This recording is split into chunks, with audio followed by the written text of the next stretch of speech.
বীরপাড়ার প্রাণকেন্দ্রে dolomite ডাম্পিংয়ের কারবারে নাজেহাল বীরপাড়ার সাধারণ মানুষ। রাত দিন বীরপাড়ার বাতাসে ভাসছে ডোলোমাইটের গুঁড়ো। রোগ ব্যাধিতে আক্রান্ত হচ্ছেন মানুষ।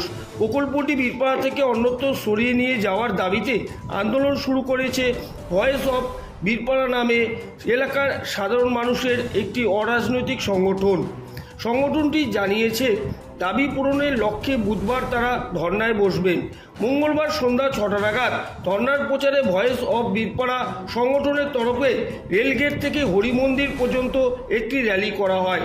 এ প্রসঙ্গে কি বলছেন সংগঠনের সভাপতি চতুর পানোয়ার, শুনে নেওয়া যাক।